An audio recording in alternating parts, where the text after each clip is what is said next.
Hi everybody, welcome to Marianne's Mystic Mentions. I'm Marianne.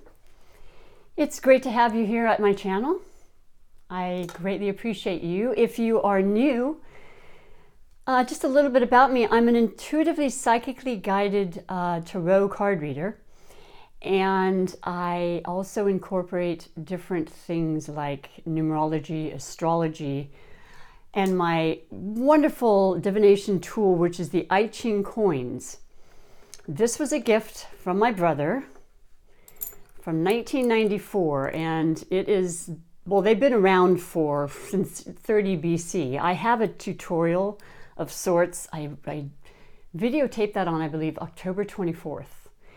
And you can look at that if you'd like. But basically, in a nutshell, I throw the I-Ching coins prior to the viewing of this because it's a little timely. And I throw them 6 times, and I ask for guidance and answers to all your questions out there. So you think of a question every day. You can think of more than one if you'd like. And then the I-Ching coins, after each roll, create a line, which I then write into the form of a hexagram. And when I get the entire hexagram, I simply look at my log and my little chart here, and it tells me from the bottom up the trigram what the card is and the top down. So it's really kind of basic in that regard, but it's not basic when it comes to the messages, let me tell you. All the years I've had questions of all different types, as general as it may seem, and I've always received an answer. So it's all in how you look at it, I believe, and what your heart is wanting to hear.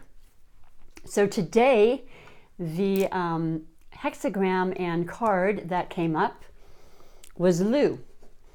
And it is the number 56. Yesterday we had 57, ironically, so 56. And the name is called Traveling Stranger. And above trigram in the hexagram is Li, and it is fire. There's a cat walking outside on the ledge over there. Fire, brightness, and beauty. And then below is Ken, mountain arresting progress. We do not have any moving numbers today. So this is 2 days in a row. And basically it just means things are going to be pretty much straightforward. We know movement is continuously happening, but the answers today are, as I mentioned, pretty much cemented in and standing strong in their message. So, Lu intimates that there will be some little attainment and progress. If the traveler be firm and correct, as he ought to be, good fortune. So it's simple and sweet and straightforward, but it definitely tells us what we may need to hear for our question today. It always helps me to hear those. I always ask a question myself. And so like I said, when I don't have a moving number in particular, prior to doing the monthly readings, which are still coming up, and I like to pull a card. The overall energies of today. Now, this is the deck that I've used a couple of times to pull a card for, and it is the Golden Rider. So it is like the Rider-Waite, but it's called the Golden Rider. So it's kind of neat. It has little bits of gold in each part of its, in each card in some way. So I wanted to share something with you, and I was thinking of it before I started this video, and I tend to really talk a lot, and I do want to say that the Mercury retrograde absolutely has affected my speech. I have found when I'm watching the videos back, I want to say so much, and I don't feel like I'm able to the extent that I would like to and that I know that I'm capable of. So, I mean, even in talking with friends on a daily basis, it's like I'm tripping over my words. It's just kind of funny. So bear with me, please. But what I do want to say to you is, and this can go on in so many ways, and I will at some point explain how my journey began with spirituality. I can tell you that I was raised a Catholic, which was very religiously based. And, I didn't have a choice. It was just from the time I was born going to church. I was with my father. My mother and father had divorced when I was 1. So my mother was shunned for the divorce from the Catholic Church. So we didn't go to church with my mother, but we did go with my father.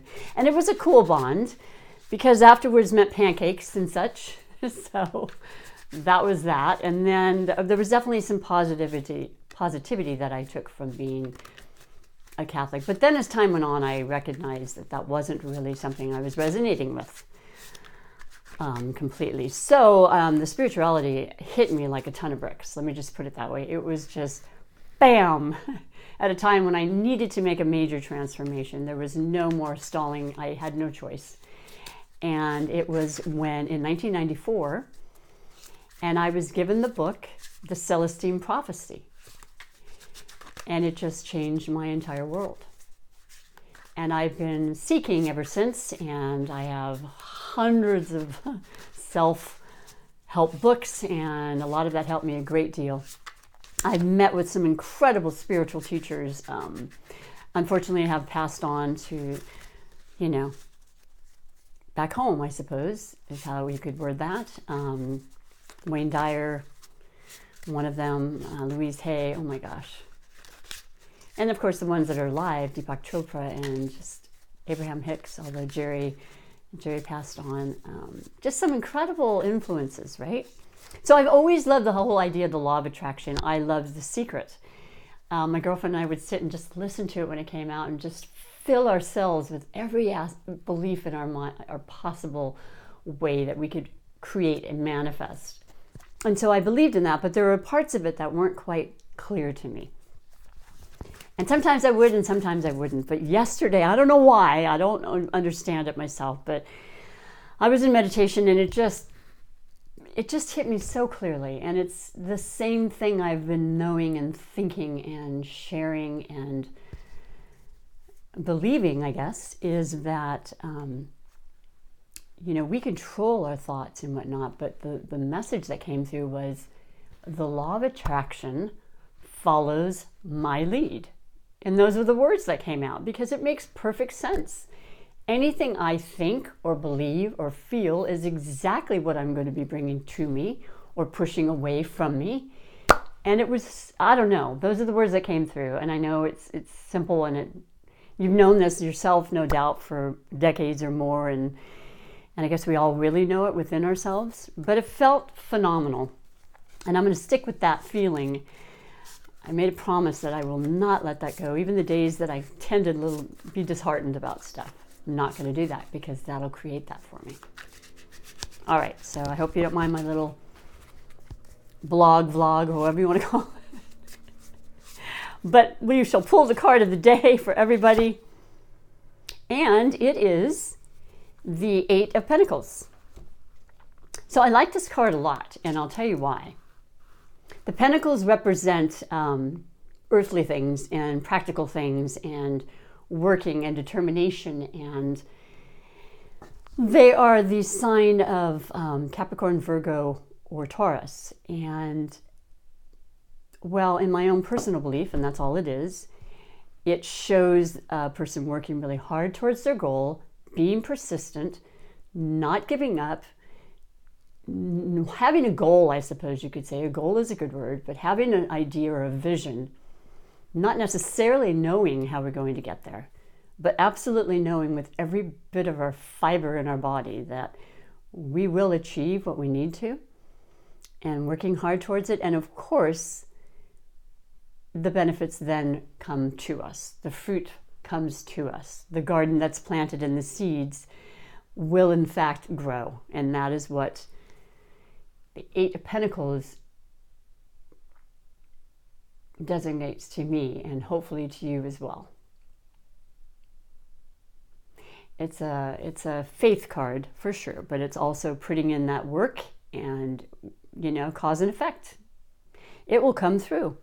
So I appreciate you so much. Please do me a favor and like and subscribe. Thank you, subscribers. I appreciate you. This is all part of what this is about, so that I can further this channel and continue for an undetermined amount of time.